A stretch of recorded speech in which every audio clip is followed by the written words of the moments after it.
Network, and we are with you again on another week, another beautiful week where football exists in America.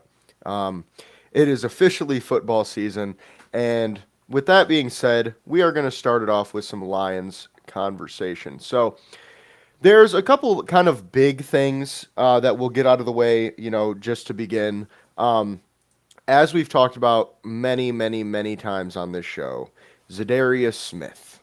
Um, I'm sure it's been talked about many, many times on every show that talks about the Lions in the past few months because that's kind of where we're all at. We're all wondering what's going on with Zadarius Smith. Well, today, Brad Holmes decided to give us a little tidbit, I guess you could call it. He basically said that they are still in contact with Zadarius, and he says it's a two-way street, which, makes sense. I think what he's kind of getting at is that, like, the player has to agree on terms and the team has to agree on terms, and right now they're just not there yet.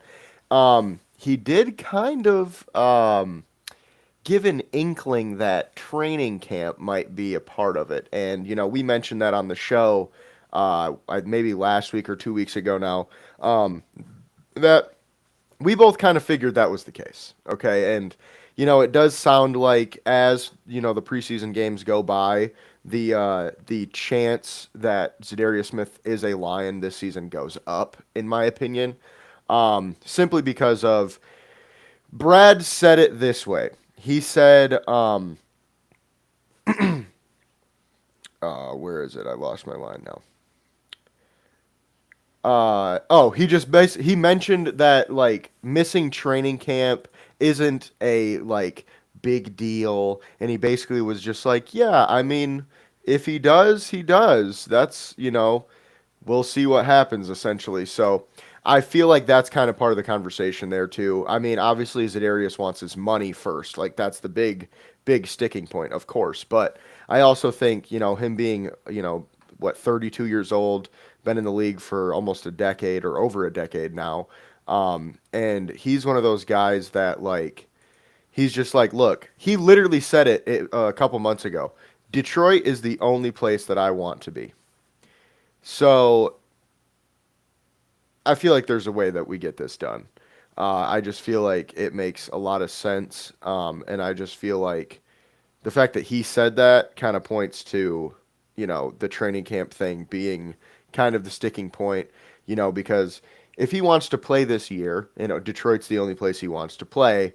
Put two and two together, and you're welcome. Um, basically. So, James, do you have anything to add on that before we move on? I mean, you hit the nail on the head, as you said, as we said. I think at this point, my 51% would be to re-signing him. And I know we've been harping on it since the draft, even that we wanted him re-signed, and we were both kind of surprised we cut him in the first place. But I do think, as you mentioned, I think he's just trying to, not trying to. I think he's skipping camp, kind of like a just veteran wear and tear obligations, kind of just as you mentioned. I was looking it up as you mentioned it. He is 32 years old. Um, the grizzled veteran that he is, being 1 year younger than me, and but yeah, I think he basically the tea leaves are basically just telling me that he doesn't want to go through training camp. Training camp's a bitch. I mean, anyone who's played football knows that. Obviously, Mm-hmm. we know that, and we haven't played on a NFL level, of course. So as long as he comes back, I'm fine with it. Like it reminds me the last couple years how I think it was either Wednesdays or Thursdays, but Ragnow took like a scheduled day off of practice every single week. Mm-hmm. I think the very last year he played, I think Kelvin Johnson skipped practice. I think he just was showing up, taking mental reps, and then just played football on Sundays. Mm-hmm. So I'm like, I'm not gonna make a big deal out of this. I would I am guessing at this point because I don't want to just make shit up, but I wouldn't be surprised if like he already has the defensive playbook and they're like, here, learn this while we're figuring this part out, so that way you can learn the new terminology and then we can put pen to paper and give you your money when it's time. But that way you don't have to catch all the way back up to speed, so to speak. Yeah, and like, let's be honest here, okay? Zadarius Smith is not a fucking quarterback, folks. What's he got to do? Show up? Hey, go rush the passer. Gotcha, will do. What the fuck? Like, he's not a linebacker. He's not a corner. He doesn't have to figure out, like, fucking coverages and all this shit. Like, yes, there are calls that need to be made and things like that, but I would assume the verbiage is pretty much the same from last year because Kelvin Shepard, it was there. I know he wasn't the defensive coordinator, but I mean, it's kind of like the John Morton situation. Why change it if you don't have to? So I just feel specifically with the defensive lineman, like it might be the one and only position where you truly can like sign a guy the day of a game and play. And he could probably do okay as long as he's talented, of course. But I just feel like it's not like he had, like I said, it's not like he has to learn the different coverages or like the different run defenses they deploy or make any calls or anything like that. He's just got to be like, okay, this means slant right, this means slant left, this means this means that, this Yeah, means contain, that kind of shit. if he has to learn the coverages, there's bigger issues. Yeah, So, right, right. We might have more of a problem at linebacker than we thought, if that's the case. But no, I totally agree with what you said. It is not a big deal at all, and I'm kind of fine with that. I mean, as long as we get him, that's all I right, care as about at long as this we get point. them, yes. Like shit, just come on over, man. We're everything is good to go. With that being said, though, kind of on a similar point, Brad Holmes in the same interview, and I didn't mention this before. This was on 97.1, which anyway, and we will leave that at that. Um, Brad Holmes mentioned Marcus Davenport has looked really good. Says if healthy, he is the perfect guy to have across from Hutch, like in terms of stylistically, and I am reading through the tea leaves here, so I mean this is just my thoughts on that. I assume it's because Hutch is more of like a like for lack of a better term, he's a motorhead, if that makes any sense. Like he just has the Man, motor as a true. He just has the motor like to just keep going. And it's not because, let me say it this way. I'm not saying he is not a good athlete. That's not where I'm going with this. But Aiden Hutchinson has his physical limitations. I think we can all agree with this. His arms are not the longest for his position. It's not ideal. He doesn't have ideal like speed necessarily, but he makes up for it with the motor and just having a super deep bag of moves that he can use. So I think what Brad Holmes means by that is Marcus Davenport's kind of the opposite in like every way. I mean, if you think about it, he is a physical specimen. Excuse me. I do have acute bronchitis, so I might be coughing a decent amount through this I was gonna say, you podcast. good, So, man? Like, yeah, okay. just so everyone is aware. So, apologize in advance. Um, where was I? Marcus Davenport. So, Marcus Davenport is, tall, long, athletic, like doesn't have the deepest bag, but he can really push the pocket with just straight power and agility as well. So I think that's kind of what Brad Holmes was mentioning with the perfect guy across from Hutch because they get home in different ways. So it gives each tackle a different uh, thing to deal with, basically, for lack of a better term. Um, with that being said, Hutch, as we've talked about many times on this show, has looked amazing. Apparently, he has looked like better than ever. And I know I said this last week, but it just keeps happening every week. It's like they're just like this dude is too fucking good. We can't do anything. It's gotten to the point in practice where Dan Campbell has come up with this thing he calls the Hutch rule, where if Hutch gets a sack, it just doesn't count. That's it. Just doesn't count. They're like, all right, cool, good job, Hutch. Offense, keep going. It's like because if not, the offense apparently can't get anything going. So if that is any indication on what season Hutch is going to have this year, he might break the record in sacks. Okay, I'm just going to say that because if think about it this way, guys, he's going up against Panay Sewell and Decker, sort of. He's been going up against probably Skipper a lot at that spot, but he's going up against Panay Sewell and he's getting home. He's going up against Dan Skipper. Well, love you, Dan. That's not saying a lot necessarily when you're a guy like Hutch. You know, he's a backup. I love you, but it is what it is. Just being honest here. And then if he's able to do this against the offensive line that we have, that tells me that he's on another level. I mean, we didn't hear about it like this necessarily last year, which I will say could be because of the injury. Maybe people are, blowing it up a little bit. But with that being said, I just kind of find that pretty wild. What are your thoughts? As we mentioned in past weeks, it's always nice to hear that Hutch is doing well, of course. People are saying, everyone, even non-Lions fans are asking how does he bounce back from his injury? What's he going to look like? I had faith that, I mean, don't get me wrong, it sucks that you break your leg, but they heal. You didn't lose. It wasn't like a tendon issue where you might not come back as strong, so to speak. I don't think he's going to be in the habit of breaking his shin bones. I don't think he's shin bone injury prone from now on. Like, it happened. It was a freak accident. It That sucks. was a bar, by the way. Just saying. But we are. I think like it's not going to be a chronic issue. So he's back, which is great. I feel like he's gained a step. I don't know if he's just hungrier because he knows how shitty it is to be on the sideline slash press box watching your team. I know he mentioned that he wanted to make it back if we made the Super Bowl, which now we know, of course, he wouldn't. Um, it would you literally have to be Superman to do that. Although, if anyone, it might be him.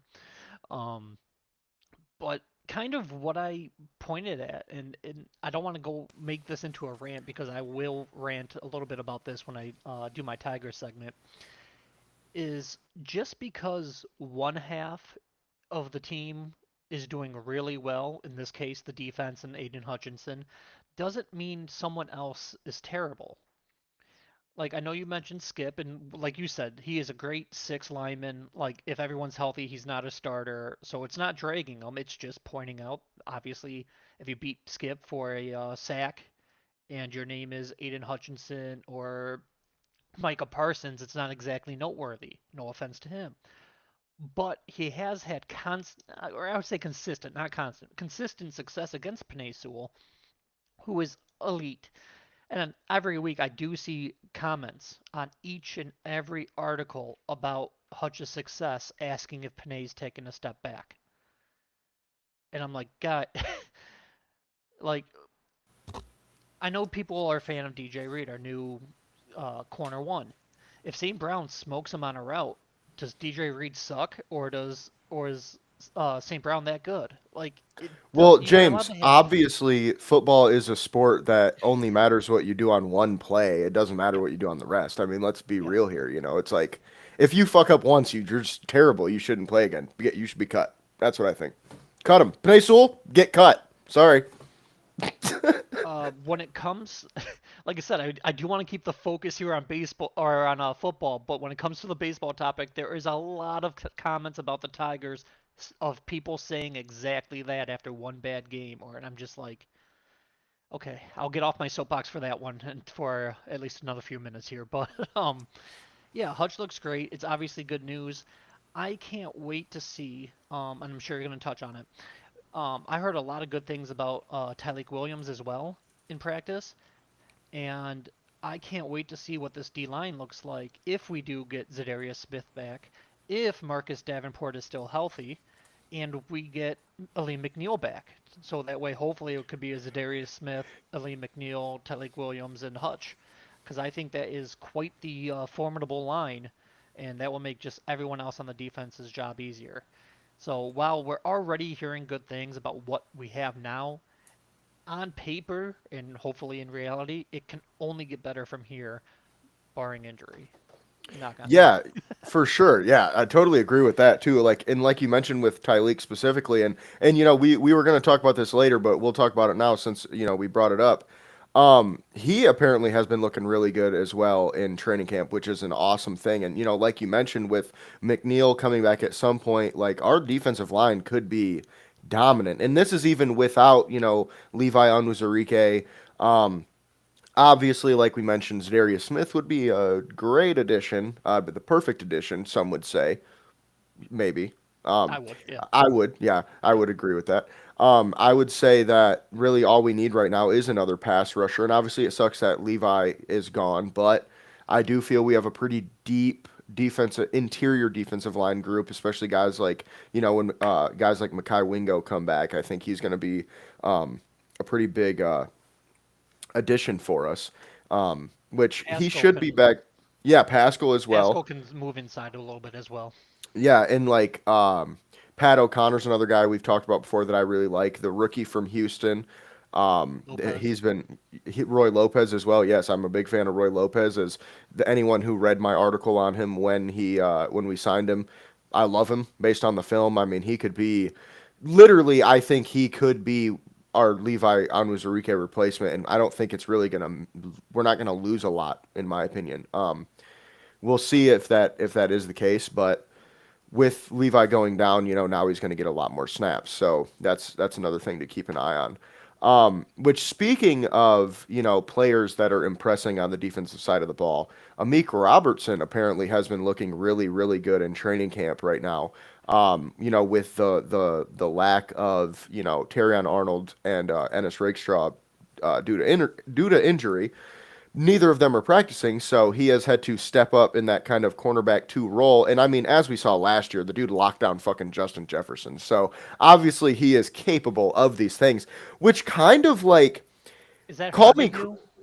I mean, I think I could do it. I don't know. That's just me. I know you're being sarcastic, but if you could, you would not be here with me, my friend. No, hey, you ain't wrong, brother. That's like a small aside. I was playing basketball at the Y the other day, and this dude comes up to me and he's like, "Bro, where'd you play?" I'm like, "What?" And he's like, "Where'd you play ball?" I'm like, "Nowhere in high My school. Like, what are you talking driveway? about? Like, what the fuck, bro?" And he was just like, "I don't know, bro. I thought you played in college." Meanwhile, I'm 5'10", 260 pounds, folks. So that doesn't even make any damn sense if you looked at me. I'm just saying, like, so that just blew my mind. But speaking of people, saying shit that's unrealistic, I just felt the need to bring that up. Now, back to Amik Robertson locking up Justin Jefferson. I feel like it's kind of don't call me crazy, okay? I feel like why did we go out and get so many corners when we have guys like Amik? You know what I mean? I feel like we may have, I don't know if done a disservice to him by doing that in a way because obviously he's up the depth chart because of Rakestraw and Arnold being injured. But there's guys like Rock Sin that have looked really good so far in training camp and the preseason game. It's like obviously it's always great to have more depth, but when I saw that we were signing all these corners, I'm like, damn, what does this mean for Amik? Which right now, obviously he's winning the battle, so that's great. Great to see. Because when he did that against Justin Jefferson, I was like, did we just find a diamond in the rough? And I was a fan of him in free agency too, but I didn't think he was going to do that I was, necessarily. yeah, I was a big fan of him.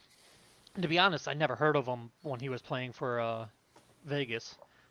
Keep wanting to say Oakland for Raiders, but when he was playing for Vegas. But um, one tidbit that's just kind of put in the back of my head with him is he led our team last year in forced fumbles, and he wasn't even like a full-time starter. I know once, oh, I'm spacing on the name, nickel corner, not Branch, but once our nickel corner went down, or maybe when Branch moved to safety to fill the void. Either way, when Amik got more reps, he not only like held his own, he thrived. Like I feel Hmm. like he's locked into the starting slot position with Terrion Arnold and DJ Reed on the outside. Obviously, Kirby and Branch would be our safeties. Um, but like I really like our defensive backs. I don't I don't want to undersell them or overhype them. I like our linebackers. I'm not in love with our linebackers, but they're solid. Like no complaints. And as we mentioned before, I think our D line, once everyone's healthy, can thrive. So I'm really looking forward to watching this defense as a whole this upcoming season. Yeah, I totally agree with that, especially with the new defensive coordinator. Like, look, man, I love Aaron Glenn. Okay, don't get me wrong. but there were some things that we did on defense that I was confused about sometimes. And I'm not going to sit here and say that I know better than Aaron Glenn, but it was a bit confusing. So I wonder what that's going to look like with with Shepard, because I obviously, as we mentioned before, it's not going to be a whole different defense. It's not like we're going to see fucking some weird shit going on, or like we might, I guess, who knows what could happen. But I feel Shepard's going to have a pretty similar scheme. I don't know if how we talked about before. We might move to more of an odd front type situation, more of a 3-4, which I think makes sense with the personnel we have. I mean, when we were talking about our defensive line earlier, I immediately went to the 3-4 with that 5 front, because think about it. If you have, Aiden Hutchinson playing like the jack, which is, your outside linebacker, you then can also have, Tyleek, and this is if McNeil is back, of course, Tyleek Williams, DJ Reader at the nose, McNeil next to him. So you have Tyleek at the 3, Reader at the nose, McNeil at a 5, and then you have a guy like Marcus Davenport or somebody playing that other side. That's a pretty fucking formidable front, guys. I mean, especially if we're talking like goal line situation, it's going to be hard to do a lot against that, and like you mentioned, our linebackers are pretty good as well. So, and then of course our DBs, our DBs, honestly, dude, might be the best thing on our fucking team. Like, to be 100%. real, like they're so deep. And like a guy like Rock Sin, I mean, he started multiple seasons in his career, and I feel like he's come on and been really good for us, and he's still young. So I mean, he could be one of those pleasant surprises, similar to like an Amik Robertson that we were talking about before. Yeah, um, I think corners and receivers are our deepest positions on this team. Um, Especially with like younger guys showing out. Like even Lovett looked solid. I know he just got hurt. Um, I don't, I don't want to take your job. I'm not gonna, because I know you have a long to-do list here, but he's not gonna be out a long time. It does not look like he's gonna play this upcoming week, but or this week I should say, but he should be fine for next week. But yeah, it's just like uh, with all of I'm trying to tie all this in together with, as you mentioned, with signing all those corners, and our defensive backs could be our deepest position in terms of depth. We took what is a weakness from last year and turned it into our strength. Hmm. And some of it was just via injury. Some of it was Terry and Arnold just being a rookie. Like, you just make some rookie mistakes. He obviously showed the flashes, and everything I've read about him this year, he's way more consistent and looking great. But the Lions as a team did rank 30th in yards allowed. So we were a bottom 3 team versus the pass last year. And some of that might have been corner related. Obviously, those are the guys that cover. Some of that might have been pass rush related because no corner, even Prime Revis, isn't covering for 8 seconds. So with Hutch back, we already mentioned the D line. We already mentioned the upgrades as in the defensive backs as well. They're just going to feed off each other. Linebackers just clean up the rest of the mess in the middle. Um, Man, is it game day? Yeah, right. We're I almost just want to there. watch them, man. Oh, With that being said, though, our our DB room and our wide receiver room is very deep. I would agree with that. However, I would almost say our offensive line is deeper than our wide receiver room, simply because, like, in the preseason game last week, like, what, 5 of our top, let's see, one, two, three, four. Four of our top 5 offensive players on PFF were offensive linemen, and it was none of our starters. So that to me is a really, really big deal, because you have, a team that relies on our offensive line, of course. And now we have it to where we have a backup center, 2 backup guards, 2 backup tackles, that if something were to happen, obviously they're not fucking replacing Panay Sewell, but they can be serviceable and not just totally shit their pants. Whereas, as we saw on Friday, our fucking quarterbacks can't do that. They shit their pants, both of them. we have So quarterbacks? I, I don't think so. I don't fucking know. I guess not. It's like, why the fuck? I'm like, the Browns did something better than us. They signed Tyler Huntley, and those motherfuckers got seven quarterbacks all fucking ready. You know what I'm saying? So it's like, what are they doing with Shador? We've seen a lot of rumors going around of a trade. I don't think that's going to happen. That would just be a weird situation. Um, I see it happen. I don't see it happening. Let me rephrase, but I see a way it could happen. Their room is full. To be honest, I wouldn't mind picking up someone that they cut because they're not going to have all of right. those quarterbacks. But whether that be a Huntley or even a veteran like Flacco, although I doubt they will let him go. I think he's been one of their better quarterbacks through camp so far. But yeah, they're not going into the season with seven quarterbacks. But I just don't see a way. Um, I don't want to make the whole this whole segment about Shador, but I can see him because they announced that he's going to start and play a good amount of reps their second or their first preseason game. It's only our second preseason game. Um, but they mentioned that the kid from Oregon, I'm spacing on his name, Dylan Gabriel. him, Flacco, and one other of their quarterbacks won't play at all. Like they won't even be suited up. Hmm. So as we know, at least for the vast majority of teams, you don't play your starters in preseason. So if you're giving someone a whole lot of reps in the preseason, that's normally not a good sign. So I mean, yes and no, because think about it this way, right? If you're a team like the Lions, which this will kind of segue into another point, Hendon Hooker is going to start our Friday game against Atlanta. don't remind me. Man. And so he's going to be the guy playing most of the snaps for us. Now, do I think that means we're going to cut him? Not necessarily. What I think especially for the Browns, I think it means that they have so many quarterbacks. And I would say it's not a great sign for Shador. However, I do think that this is just them saying, like, all right, we need to see you in game action to kind of actually make a decision here. Now, first of all, if you are going to trade for Shador Sanders, why didn't you just draft him? Okay, that's my question. Two, if the Browns are going to cut Shador Sanders, why did they draft him? Okay. And three, if the Browns are going to trade Shador Sanders, why did they draft him? So as you can see, naturally it all comes back to the draft that just fucking happened 2 months ago. And we're talking about, well, this guy is going to get, well, shit, 3 months ago now. Holy shit. Say, It, like we're in August, where it's almost 4 months. fucking A, dude. The summer flew by. Um, but point being, it's like, why would the Browns take less than a fifth round pick for him if they just gave up a fifth round pick to get him?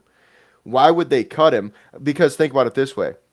The only two guys right now that they owe any guaranteed money to, or I guess Flacco probably has some as well, is Gabriel and Shador Sanders because they were drafted. So monetarily, right? I don't believe Kenny Pickett is that much better than Shador or Dylan Gabriel that you'd No, cut Shador for him. Okay. Now Tyler Huntley, I think, is kind of just like a body for them, in my opinion. Um, we'll that's see the where that guy I goes. would want personally Yeah, if I I was liked gonna Huntley go. a lot. I'm a big fan of Huntley. I wanted him this offseason also. So, I mean, we'll see what happens. If he does get cut, I would be surprised, but crazier shit has happened, you know? It is the Browns. That is the Right, wild card factor because you do right. bring up multiple good points. It wouldn't make logical sense to draft him and then just cut him. But not every draft pick makes the team, and maybe they drafted him based on his college film, and they're not seeing it applied in practice, or they're not seeing that next step that they thought they might get out of him. And I wouldn't. I'm how to word it. I'm not a Shooter fan, but I do think it's kind of silly to give up on a guy after a couple months. And as you mentioned, who would trade for him? They could have just drafted him. But the Browns themselves drafted a quarterback prior to drafting him. So it's like, why did they draft him to begin with when they already used a third round pick? So like, there's a lot of mystery. I'll just say that around there. Yeah. Yeah, that's valid. But getting back to the Detroit Lions. Oh yeah. We will now. So let's see, where were we? Next thing was Ndamukong Suh was at training camp today, which I'm sure everybody kind of saw and heard about what he said and all this and that. And I mean, he's been saying this for a while. I think I just don't think it's been like a big like story because he didn't say it at our training camp.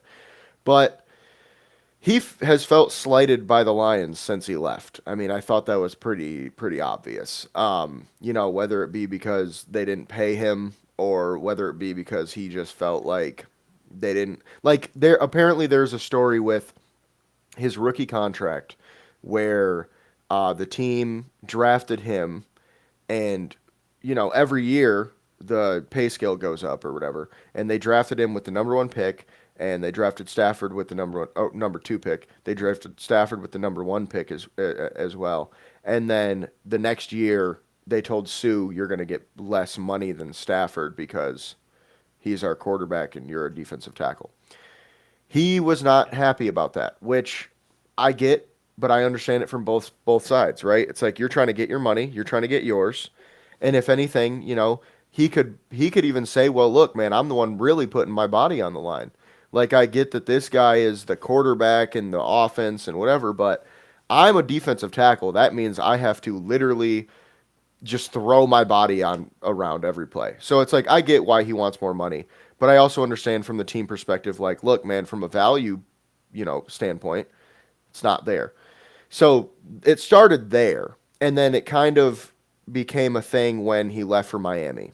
Obviously we all remember that. I was fucking hurt because Ndamukong Suh was probably my second favorite Lion behind Calvin Johnson. So, and as someone who played the same position and everything, it was like I modeled my game after him, quote unquote. So it's like it sucked when he left, but now to hear, kind of what happened, and I get it from both sides, man. Like he got paid in Miami, and he Oh yeah. kind of didn't. Like he had a year or two where he was still pretty good, but I mean, I don't feel like he was really in Suh once he left Detroit. So, He wasn't. Yeah. and who knows why that was?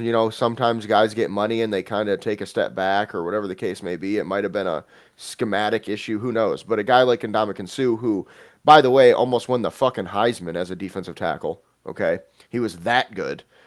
Just kind of phased out once he got paid. So I was personally happy the Lions didn't pay him, you know, after the fact because of that reason. But with that being said, what are your thoughts on this whole Ndamukong Suh situation?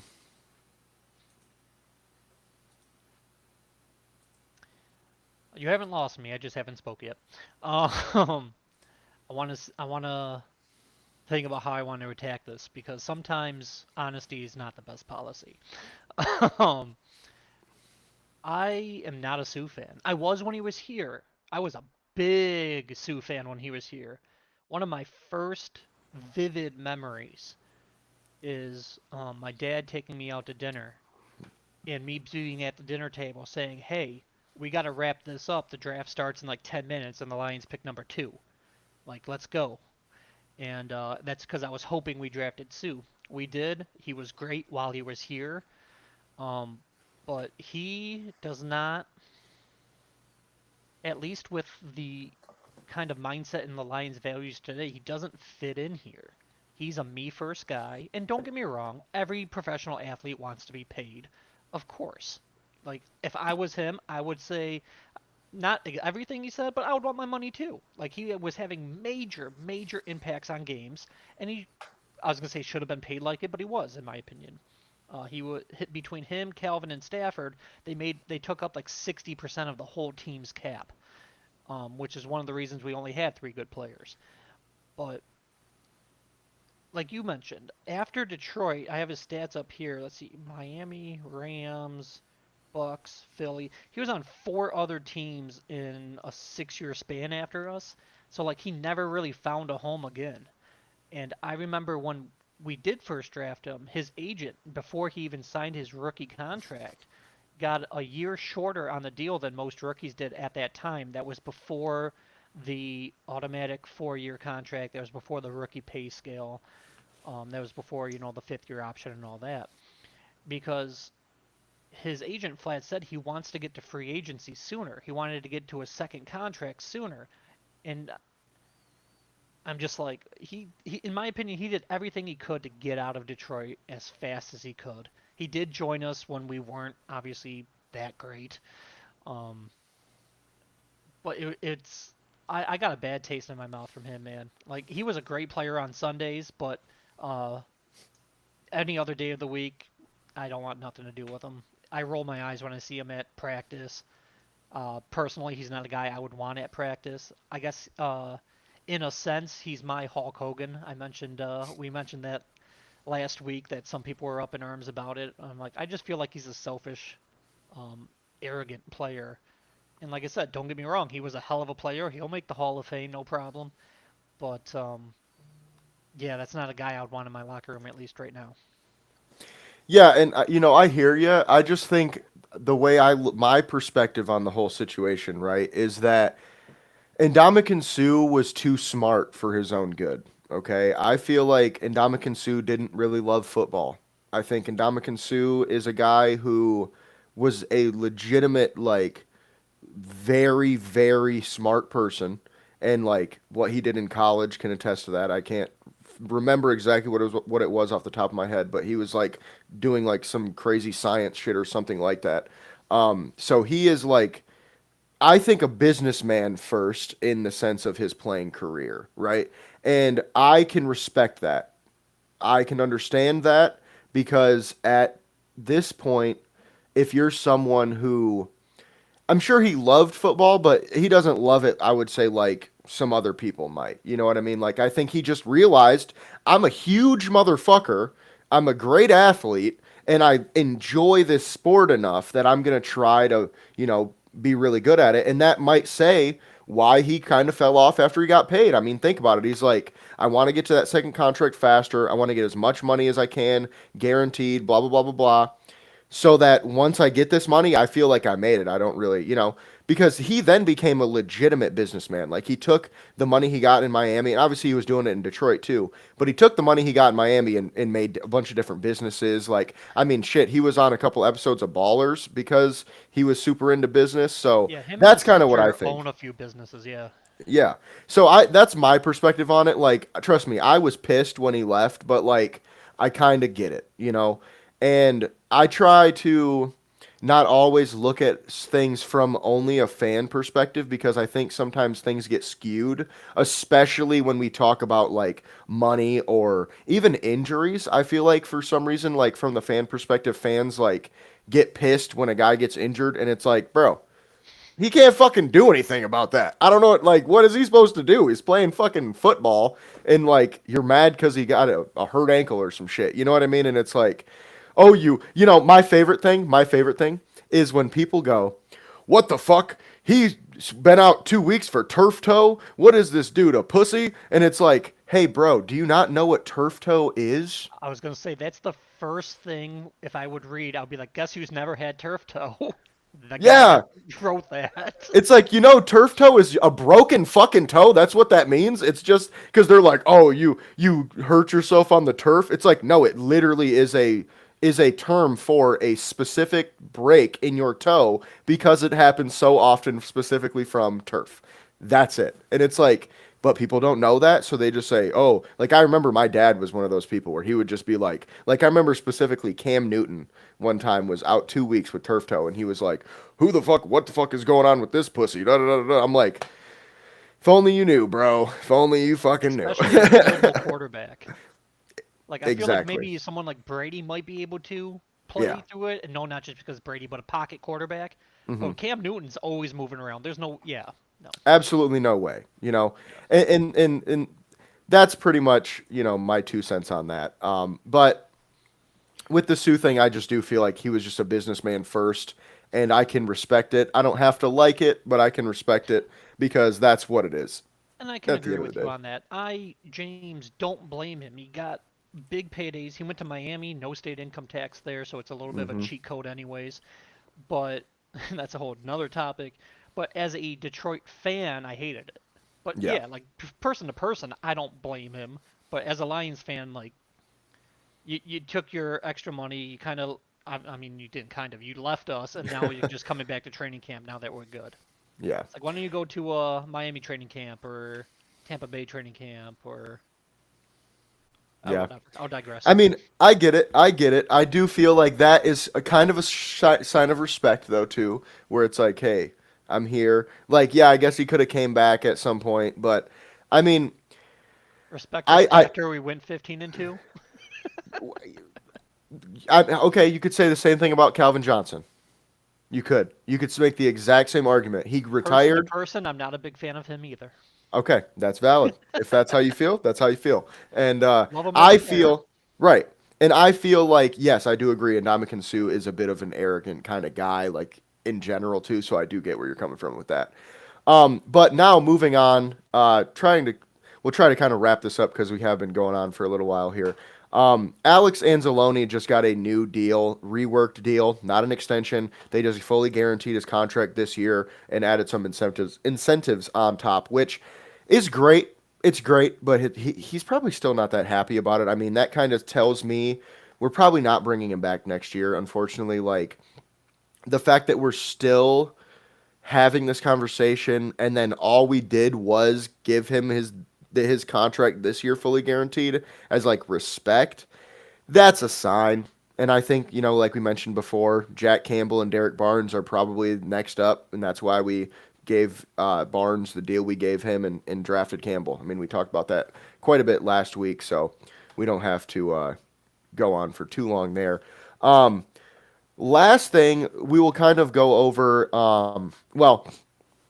sorry, second to last thing, quarterbacks. I know we talked about this before a little bit, but we don't have a backup quarterback. We just don't. We do not. Like, genuinely, I would feel better about putting Amon Ra back there, I think, than just based off that one pass. Or even Montgomery. He threw a dot to Jared Goff. I'm just saying. So maybe, like, we'll see what happens. Put him in the Wildcat, run some read option, make it feel like high school. Um, but I feel like there are a handful of quarterbacks that are available that I think could be an upgrade over, both of the guys we have right now, Kyle Allen and Hendon Hooker. Of course, Carson Wentz, we all know, I saw him play live one time when the Lions beat the Commanders like 2 years ago in like week two, the year that we won our first playoff game. That was like a big game for me because it was the first Lions win I'd ever seen in person. Um, and I just remember Hutch had this like safety, I think, or a sack at the 1 yard line that was just insane. But Carson Wentz actually kind of balled out that game a little bit, especially in the second half, because we were up like 30 in the first half and we only ended up winning by, I think, 10. And I mean, obviously that was a few years ago, but Wentz has spent time with the Chiefs, in the last few years as their backup. And I feel like from what I can remember, he had a few times that he had to play with Mahomes being injured or whatever the case, and he looked solid. And I feel like he could be a guy that we could bring in that would add, a veteran presence. He's been there, done that. He's been on Super Bowl winning teams. I feel like he's not a starter, of course, but he could be a solid backup that would be better than what we have right now. And then also CJ Beathard, he's kind of like a more lower level guy, I think. I would say he's probably similar to Kyle Allen. I don't even know if he's better right now, but I think it'd be worth at least bringing him in. He played in San Francisco for a while, so he was used to a similar scheme to what we have. Um, and then Mike White, okay, I think is kind of intriguing. I don't know if you guys remember Mike White, but he was the guy that came in a couple years ago in New York with the Jets when I think it was when Aaron Rodgers went down. But it could have even been when Zach Wilson went down because I feel like they went Rodgers to Wilson, then to White. And what happened was Mike White played so well. Or no, actually, I might be misremembering that. I do believe it was Zach Wilson's like rookie year or second year when they benched Zach Wilson and Mike White started, and then Mike White was kind of doing pretty well. He threw for like 400 plus yards in prime time in his first start, and ever since, and he kind of was like very Jeremy Lin-esque, I guess is the best way to put it. He had like a handful of games where he just went kind of nuts and then he just kind of disappeared. So Matt Flynn. he's what's that? Matt Matt Flynn. Flynn. Yeah, yeah, good. That's a good comparison there. Lions fans I say have unfortunate for fucking us. nightmares. Have fucking nightmares about that dude. Holy shit. That honestly is one of my least favorite Lions games I've ever watched in my entire life. But I digress on that one. Now back to Mike White though. He's a little intriguing because of that kind of run he had. He hasn't really played much since then, so we'll kind of see. It'd be worth kind of like with Beathard, bring him in, see what he's got. I mean, come on, it's at least worth a fucking shot with what we got right now. And then also Ben DiNucci, he played in Dallas for a few years, and I think he could be same. It's look, man, I'm gonna just be honest with you guys right now. There's nobody coming off the street right now that you're like, yeah, he's definitely better than what we have right now, and that's kind of fucking scary. Okay, um, if we had Tyler Huntley out there still, I would say he's an upgrade, I'd but say he got Huntley signed. and Huntley and Wentz, I think, Yeah, could not be worse yeah, than what that's we have. valid. That's The valid. I other think guys we'll Wentz. see 50-50, whatever. But Yeah, for sure. I would agree with that. Wentz is probably the only one that I'd go, yeah, he's probably better. And then last but not least, we have the Lions legend Jeff Driscoll. He is still available, and obviously he's not the best quarterback ever, but he did start a few games for us. He started a handful of games in the NFL, and he wasn't terrible in those games. So it's at least worth bringing him in, looking at what he's got. I mean, that's pretty much all we can do right now with what we have at quarterback, outside of Jared Goff, of course. But then moving on to kind of wrap this up with our last point. Last week's preseason game obviously was a loss. I mean, I'm not going to get into it too much. I don't really give a fuck about preseason score. I mean, one of my friends texted me and he goes, "Hey, bro, should I put $10 on the Lions to win tonight?" And I said, "No. What the fuck are you what? doing, you degenerate? Like, what is happening? You're betting on preseason football?" And I was like, also bet against us because the Lions like purposefully lose preseason games. I feel like Absolutely. Dan Campbell, we'll be up 2 points with like 4 minutes left. It'll be fourth and 17 on our own like 32, and he's like, "Fuck it, chuck it." Like it's Yeah, like, yeah, it's just what we're doing. It's preseason, bro. absolutely. It's a scrimmage, pretty much. Like that's It's the an way I look at it. Absolutely. It's an organized scrimmage. I Hmm. saw a few people freaking out and say maybe it's not the year, and I'm like, no starters played, none. Look, my favorite thing to say is when anyone says anything about preseason, I say, "Hey, do you remember in 2008 when the Lions didn't win a single game?" Yes. Right. They won every preseason game. Yes. So I 4-0 to 0-16. like what? Yeah, I would almost say it's like that's why we try to lose because it's like we don't need to 0 and 16 again. Um, no, but point being, we had a bad game scoreboard wise, but there were a few guys that kind of stood out and definitely played well. As I mentioned before, we had four of our top five offensive guys graded by PFF were along the offensive line. Keode Awosika, Dan Skipper, Colby Sorsdahl, and Natane Muti are those guys, and those are all our second stringers, which that's a great sign. I think, like I mentioned before, having four backup offensive linemen that played really well is really awesome. Obviously, Isaac Tesla played really well as well. Defensively, Ahmad Hassanine, he played pretty well. Nate Lynn, Rock Sin, both played pretty well as well on defense. Obviously, I mentioned Rock Sin quite a bit already throughout this podcast, but I do feel he might be the one to watch for that defensive back group. He could kind of climb that depth All chart, I right, man, think. just go to Fanatics and get his jersey already.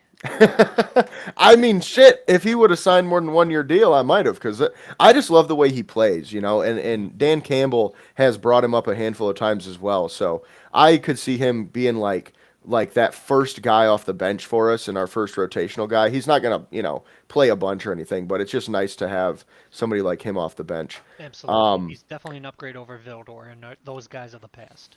Yeah, that's for sure. I actually saw, kind of an aside, I saw a post comparing last year's cornerback room to this year's, and then I saw another one that was comparing 2 years ago when it was like this was the Lions' first playoff win in whatever many years. This was our DB room, and then it was like this is our DB room in 2025, and it was like our sixth guy was better than our second best guy Oh yeah. back then. So I mean that should really tell us all we need to know. Um, but speaking of offensive linemen, Giovanni Manu was kind of our third string left tackle. He played pretty well. I would have liked to see him play a little bit more. He definitely did better in run blocking than pass blocking. So, and it does sound like the coaches believe he's got a long way to go still. So, not great right now. It also does seem like they want him to play primarily at left tackle. So, we'll kind of see how that goes. Um, I will say this. Lions fans, do not get too excited about him being Decker's replacement Okay. because it might not happen. I'm not saying it won't happen, but the chances are that it does are very low. Not because he looks bad, it's just because with his age, he hasn't played a lot of football, he's got a long way to go. We probably only have 2 more years of three max of Decker playing at a high level, so it'll have to happen sooner than later, unfortunately. And then uh, Dan Jackson is also out for the season, our rookie seventh round pick safety out of Georgia. I was a big fan of his. Dan Campbell seemed to be a big fan of his too when he talked about him, in training camp and things when he was healthy. But he is unfortunately out for the year. And then, as I mentioned before, Hendon Hooker is going to start the game on Friday. So we'll see how that goes. Um, Oh, I don't think I mentioned this already, but last point here. Ennis Rakestraw hurt his shoulder, and he will be out for quite a while, per Dan Campbell. So not great news. Looks like we lost James, but it does look like he is back, so that's good. But yeah, not great news on the Rakestraw stand or the Rakestraw front, but it is what it is, and this is why we have such, you know, good depth at corner. And I will say, look, man, he didn't look that great when he was playing. Okay. Nope. So I don't think it's going to be that big of a loss. Honestly, I think by game one, Rockyasin probably was going to take that spot anyway. So, With what have seen in the first game and then the countless injuries he's sustained, I agree with you. I'm just bummed because that was my breakout candidate of the year, and that was a guy who, in his rookie training camp and preseason, looked phenomenal. So I don't know if he's still hurt. I don't know if it just the accrued time that he's missed because of his injury. I can't put my finger on it, but he was looking good, and then he did not last Thursday. He did not look good at all. So we'll see what happens. But as we mentioned earlier in the podcast, we do have a deep cornerback room, so someone can step up and take that spot from him. I'm still hoping he's got something left because, I mean, it's only year two and he's a second round pick. So, like, I don't want to give up on him quite yet, but yeah, he's been looking rough, unfortunately. yeah, that's for sure. But that was our last Lions segment for the show.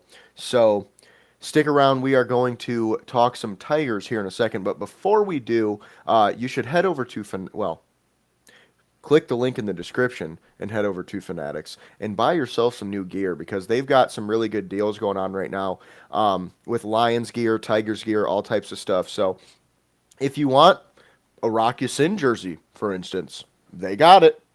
Go get you one. If you want to get that Aiden Hutchinson jersey before he has his best career year, there's the place to get it. If you click our description, we do get a small piece, and you would help, you know, represent us and help us out while also getting a good deal on some good stuff. So, with that being said, you should also try trytheworld.com, which the link will be in the description as well for that. And that is just simply trying different snacks from across the globe. I mean, it's literally that simple. You pay a price, they send you the snacks to your door, and you get to try the world. So, check that out as well. Link is in the description. And now we will move on to our Detroit Tigers segment as we had a loss today, unfortunately. And I'm sure you're going to talk about that. So I will just hand the mic over to you for our Tigers update. Fire everyone. No, if you go on Twitter or X or whatever you want to call it. That's what 90% of my comments I read are is fire this guy, fire that guy, and no, normally I'm the guy who's been getting called a pessimist and want people fired. But last I checked, which was about 20 minutes before we started the show, we are still in first place in our division. And I saw somebody post that the lead in our division is now only 6 games. Well, yes, that is smaller than it used to be. At one point in time, we had, I think it was an 11 game lead. But for those who care about around the league and not just Tigers, I looked up the lead in each division so that way we can look at what a 6 game lead in our division might look like compared to the other divisions. AL East, the leader is up by 3 games. In the AL West, the leader is also up by 3 games. I already mentioned in the AL Central, the Tigers are up by 6. NL East is 2.5, which is the smallest. NL Central is 4 games, and the NL West is 3 games. So we still have the biggest lead of any division leader in baseball. And people are asking for our GM and president to be fired. I I feel like this is something we talk about all the time on this show with Detroit sports fans. It's like we lose our fucking minds. I don't know what it is, but this town, it's like we're insane sometimes because it's like, yeah, oh, Brad Holmes didn't draft a defensive end when I thought he should. Fire him. Like what? Like I saw a guy tweeted yesterday. He was like, if Brad Holmes doesn't win a Super Bowl in the next 3 years, I he saw should be that. fired. And he was like talking about how we missed our window, and it's because he fucked up. And it's like he got us here, bro. What the fuck? Like what? We could still be going 9-7, fucking, or 9-8 now, I guess. But we could be doing that, and Matthew Stafford would still be our fucking quarterback, and we'd be sitting over here like, great. I love the same shit. We wouldn't have won any playoff games, guys. Think about Do it you want that to way. do you want to go back to the 6 win Patricia teams? Exactly. Do you remember that New York Jets game, opening fucking Oh game of Jesus the year, Christ. where the it started with a Quandre Diggs interception, and we all Pick thought, six. "Holy shit, Matt Patricia's taking us to the fucking promised land," and then we proceeded to get blown the fuck out by We Sam don't even win Darnold. that game, yeah. Uh, It we could do that. I mean, fuck. Like, oh Yeah, my god, I people are posted so on ungrateful. 100%, and I posted about that on X, mentioning all the things, and I'm going to touch on that a little bit here. But yeah, like, yes, over the last 2 weeks, we have not looked great. Like, I'll say that. Over the last, excuse me, 10 games, we are 6-4, so we are still above 500. People act like, we're 0-10 the last 10 games, but we have the Right. biggest lead over any division in baseball. Two of our three main competitors, because the White Sox are a joke of they might get beat by a high school team, not actually, but the, in terms of teasing and just BSing your rivals, yes. There are like 20 some games out there so far behind I didn't even write it down.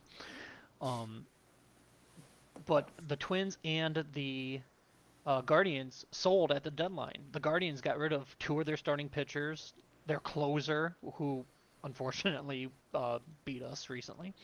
But like these guys were the ones trading away pieces, and the Tigers added. And as I touched on in the last podcast, I know we didn't add any earth-shattering, ground-shaking moves. We did not go out and get like this guy. You're not going to see any Paddock jerseys in the crowd or anything like that. But there's a reason we got them. They are at least serviceable. And right now, that's basically all we need as long as we can still lean on Scooble and our offense when it decides to show up. Because unfortunately, it has been hit or miss. We are, at least as of last week, that was the last time I looked it up, fifth total in the whole league in terms of scoring runs.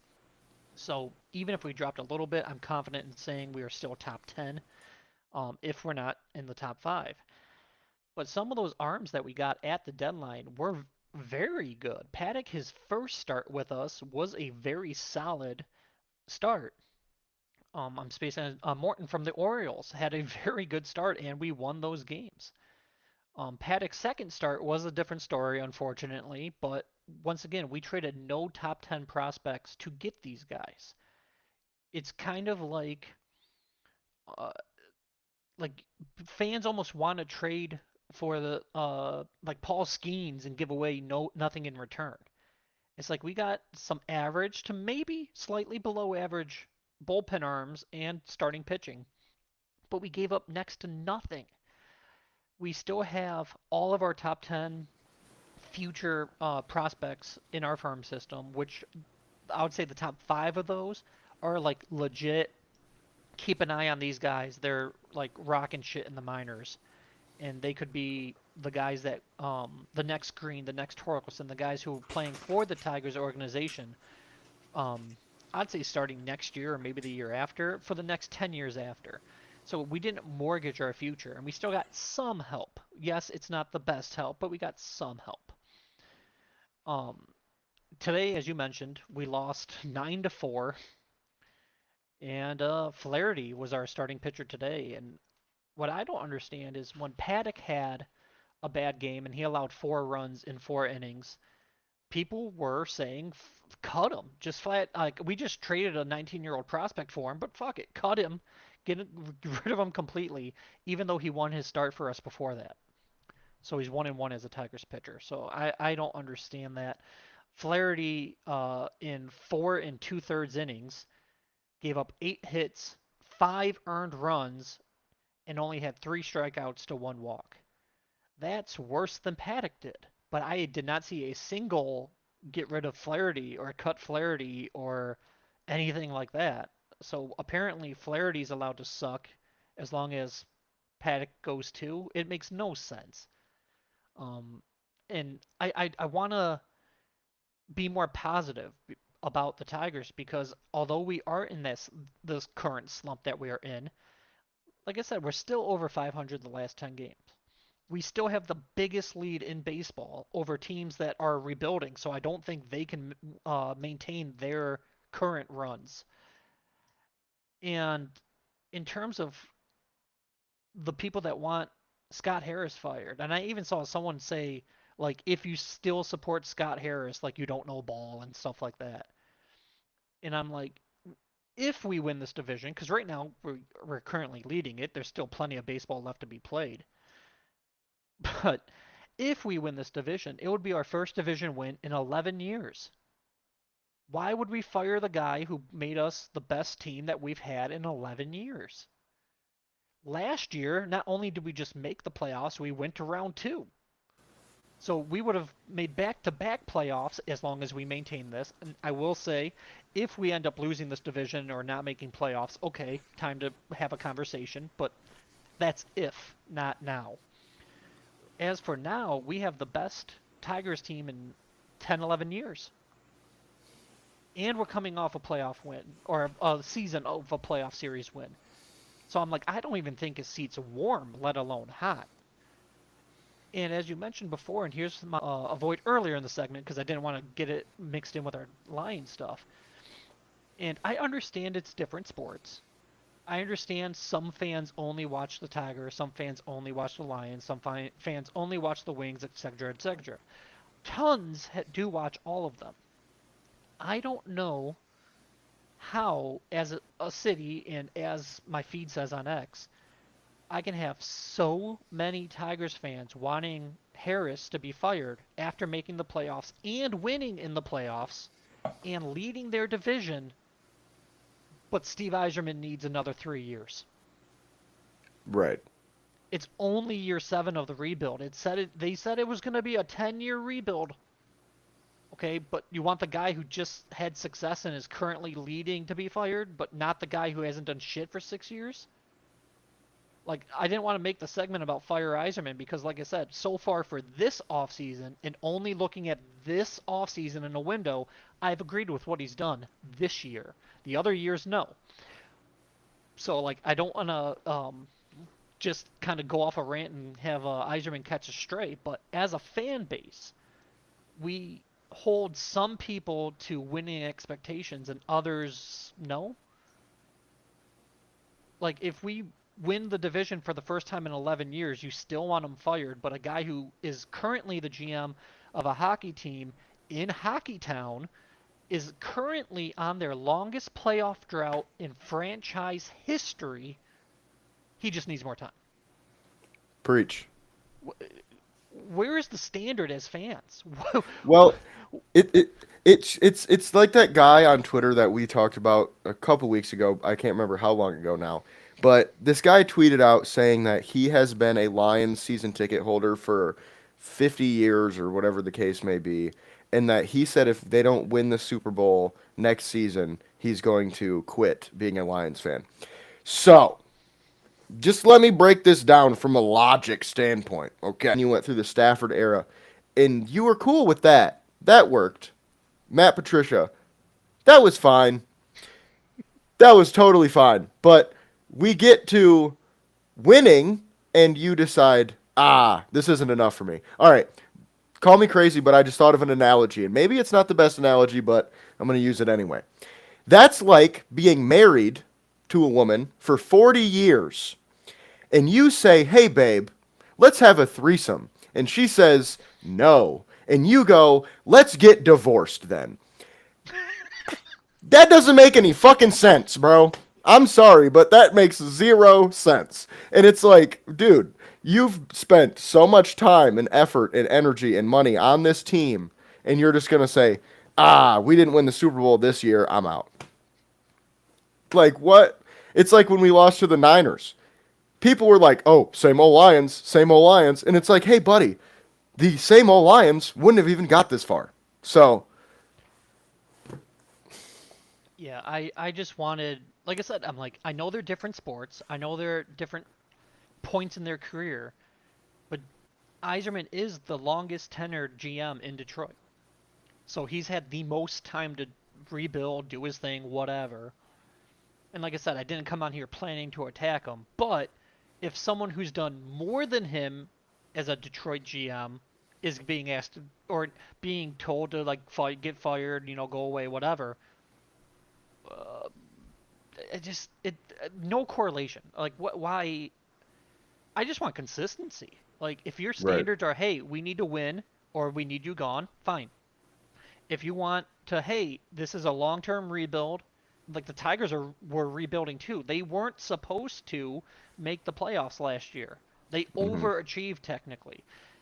They're still in their rebuild in theory, but they made the playoffs last year. Somehow won a series against the Astros, and then were the first place team in baseball for the first 5 months of this year. And apparently, like you said, that's just not good enough. Well, Now, I'm not. honestly, sorry, go ahead. Go ahead. Go ahead. Oh, I just think it is just when a team is winning in Detroit, the fans get like rabid. You know what I mean? It's like we have to win now. But when they're not winning, it's just like, yep, this is what we do. We suck and we lose. Oh well. It doesn't make a lot of sense to me, really. It does. Like the highs are too high and the lows are too low. Hmm. Like there needs to be some consist. And don't get me wrong. Anyone who follows me on X knows I can be emotional about a game. We get a touchdown, I'm screaming "F yeah," blah blah blah. But like, do keep it in perspective. Kind of like the preseason. Like it's especially with baseball, it's such a long year. Like we are over the 100 game mark. We are past the trade deadline. But like, yeah, we looked bad the last few weeks, but we are still first place, guys. Relax. I hate to quote Aaron Rodgers here, but just relax. I was gonna say the same thing. Like, Which, damn. speaking of Aaron Rodgers, all I'm gonna say is I was right. That's all I'm gonna say. That's all I'm gonna say. I don't know if you saw the Jordan Love situation, if you saw what he posted, I did but not. I was long story short, over the last, few months on the show, I have been a proponent of the positive side of Aaron Rodgers, and I Yes. always thought it was kind of overblown the way that people talked about him. And Jordan Love came out and wrote this like memoir about how much Aaron Rodgers helped him when he was a rookie and like this and that. So that's all. Okay. That's cool. I'm glad. I'm glad, but yeah, yeah. And then I Yeah, know I you. mean, I get it. He kicked our ass for a decade, so Oh yeah, but so did Favre. But you're probably too young to remember Favre. At least I am, but I you would. probably saw him as a Viking. I did. Oh Yes, I did. The Jesus. first Madden I ever played actually had him on the cover as a Jet. I was gonna say, I remember the cover year was a Jet because I Yeah. think that was the same off season he became a Viking.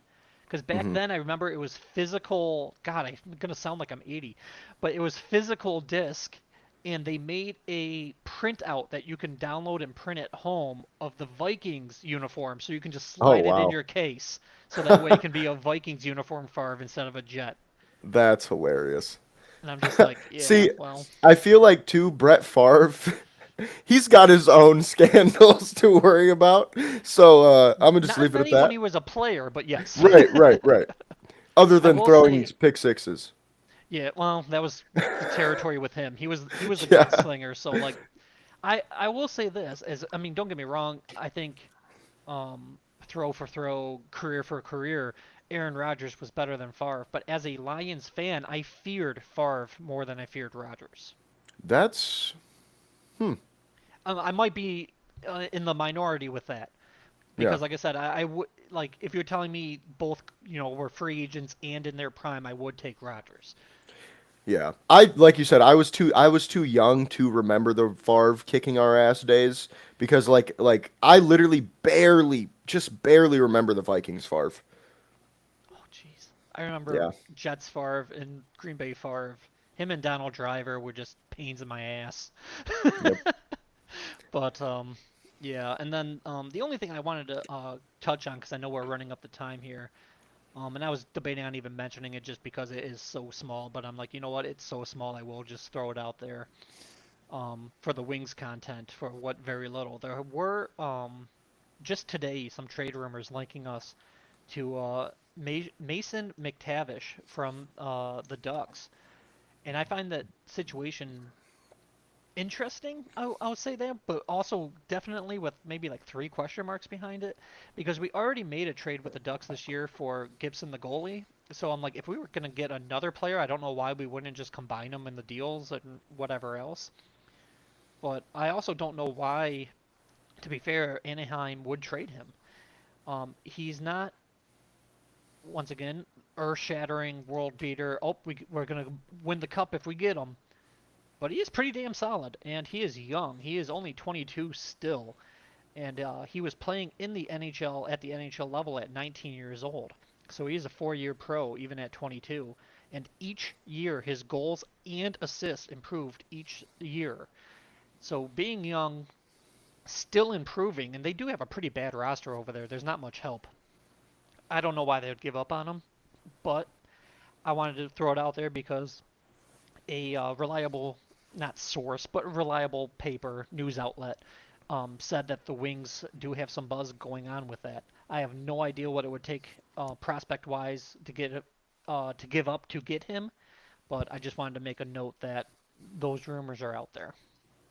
For sure. And we always appreciate the news update because as we've talked about before, it's been kind of an odd season right now for sports in general because like football was dead for a while, baseball was going on, there was a little bit of hockey, and then hockey kind of died and football came back and so it's we got a revolving door of topics here, so it's always nice to have something to talk about with every team. But with that being said, that's going to do it for this show. As always, we appreciate you guys for watching. You can find me at jsosweet, James at gullet_James, and both of us at MI Sports Media and at misportsmedia.com. So, with that being said, we appreciate you guys for watching, and we'll see you on the next one.